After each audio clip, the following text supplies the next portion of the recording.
Pemirsa, Anda menyaksikan Breaking News bersama saya, Saradita. Direktorat Cyber Polda Metro Jaya menetapkan aktris Nikita Mirzani sebagai tersangka kasus dugaan pemerasan pada Kamis 20 Februari. Hasil penyidikan, Nikita Mirzani melakukan tindak pidana pengancaman dan pemerasan melalui media elektronik dan atau penerapan dan atau TPPU. Kabid Humas Polda Metro Jaya, Kombes Ade Arisyam Indradi juga membenarkan penetapan tersangka Nikita Mirzani tersebut. Selain Nikita, polisi juga menetapkan seorang berinisial IM sebagai tersangka dalam kasus yang sama. Ade menyebut penetapan ini setelah pihaknya memiliki bukti yang cukup berdasarkan hasil gelar perkara. Nikita Mirzani dijadwalkan diperiksa di kantor Direktorat Cyber Polda Metro Jaya, Gedung Dirkrimum lantai 5 pada hari ini pukul 13 waktu Indonesia Barat. Namun, penyidik menerima surat penundaan pemeriksaan terhadap tersangka Nikita dan IM dari kuasa hukum pada 19 Februari. Alasan penundaan pemeriksaan karena masih ada keperluan terkait dengan pekerjaan, di mana pekerjaan tersebut tidak bisa ditinggalkan maupun diwakilkan. Selanjutnya, polisi akan menjadwalkan pemeriksaan ulang terhadap Nikita dan IM pada Senin 3 Maret 2025. Penyidik juga akan mengirimkan surat panggilan kedua untuk dilakukan pemeriksaan sebagai tersangka terhadap Nikita Mirzani dan IM minggu depan. Kasus ini bermula dari laporan seorang pengusaha berinisial RGP yang mengaku diperas oleh Nikita Mirzani hingga miliaran. Nikita dilaporkan oleh pengusaha skincare tersebut ke Polda Metro Jaya pada 3 Desember 2024 terkait pengancaman hingga tindak pidana pencucian uang. Menurut laporan korban, kasus ini berawal dari perselisihan antara RGP dan Nikita Mirzani. Nikita diduga mencemarkan nama baik RGP serta produk miliknya melalui siaran langsung di TikTok. Merasa keberatan, korban pun mencoba menghubungi Nikita Mirzani melalui asistennya via WhatsApp pada 13 November 2024 dengan tujuan bersilaturahmi. Namun respons yang diterima justru berupa ancaman. Korban malah diminta membayar 4 miliar rupiah sebagai uang tutup mulut agar permasalahan tersebut tidak diungkap Nikita Mirzani ke media sosial. Pada 14 November tersebut korban mentransfer 2 miliar rupiah ke rekening atas nama tertentu atas arahan terlapor Nikita Mirzani. Sehari kemudian korban kembali menyerahkan uang tunai sebesar 2 miliar rupiah.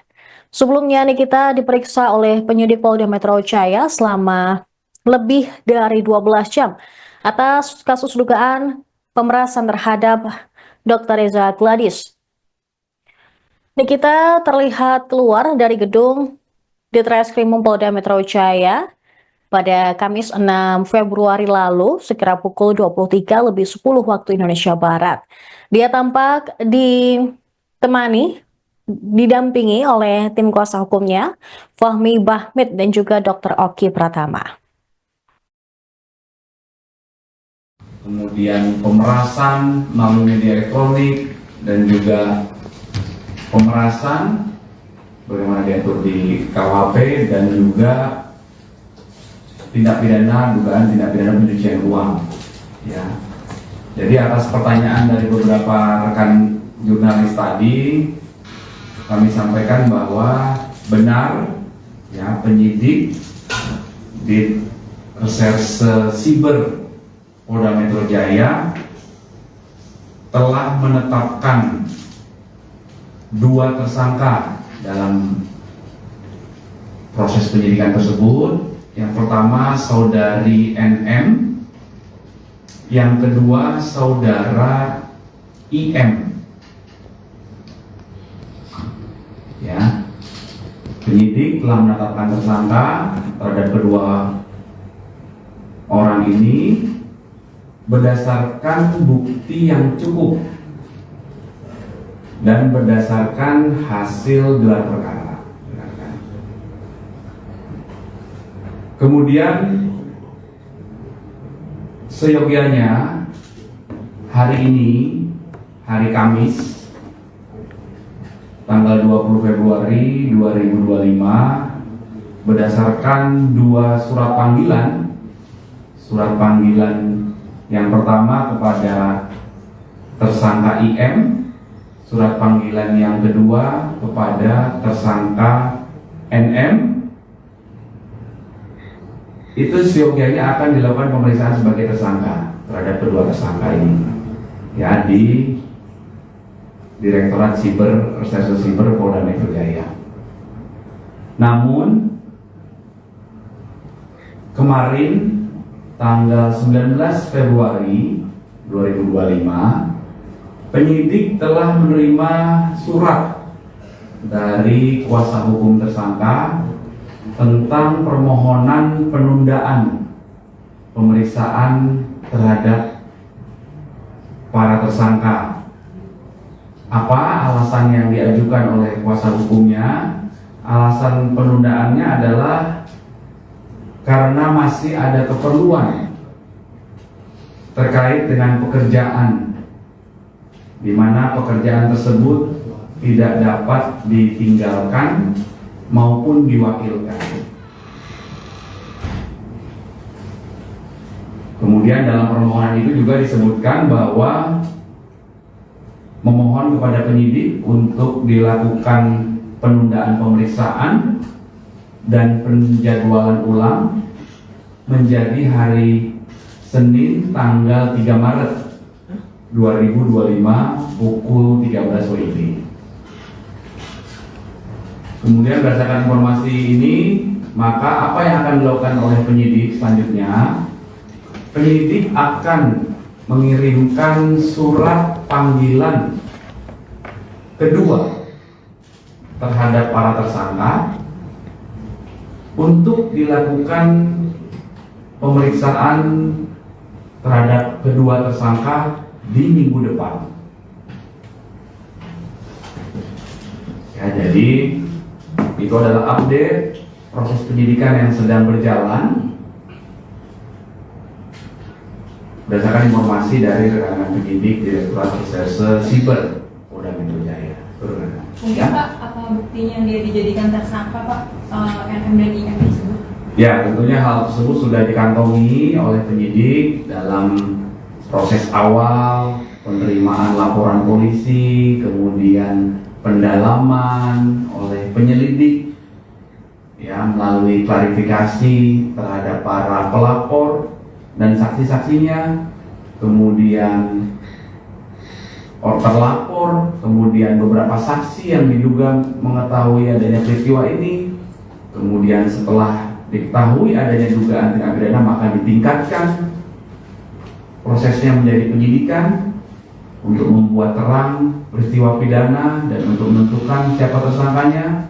Kemudian dalam proses penyidikan dilakukan lagi pemeriksaan terhadap saksi-saksi dalam tahap penyidikan, kemudian pihak terlapor dikumpulkan barang bukti. Setelah bukti yang cukup dikumpulkan, kemudian dilakukan gelar perkara. Akhirnya penyidik beberapa hari yang lalu telah menetapkan dua orang ini sebagai tersangka. Artinya setelah ditetapkan tersangka, dilakukan pemanggilan untuk diperiksa sebagai tersangka, sehingga ujungnya tadi proses yang kami sampaikan tadi. Pasal yang disangkakan dan ancaman hukuman? Ya, betul. Jadi proses penyidikan yang sedang berlangsung ini terkait dengan yang pertama, dugaan tindak pidana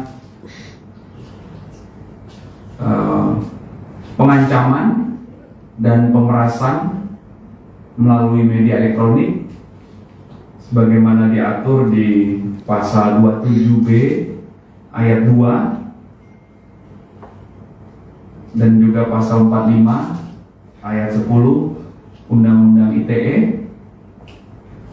Kemudian dugaan tindak pidana pemerasan sebagaimana diatur di pasal 368 KUHP dengan ancaman pidana 9 tahun.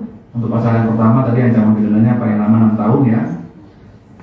Kemudian yang selanjutnya adalah dugaan tindak pidana pencucian uang sebagaimana diatur di pasal 3 pasal 4 Undang-Undang Tindak Pidana Pencucian Uang dengan ancaman pidana paling lama 20 tahun penjara. Pak, untuk di tanggal 3 sendiri, apakah jika NM dan IM tidak datang, apakah akan turut paksa, Pak? Bentar ya, ini pasalnya.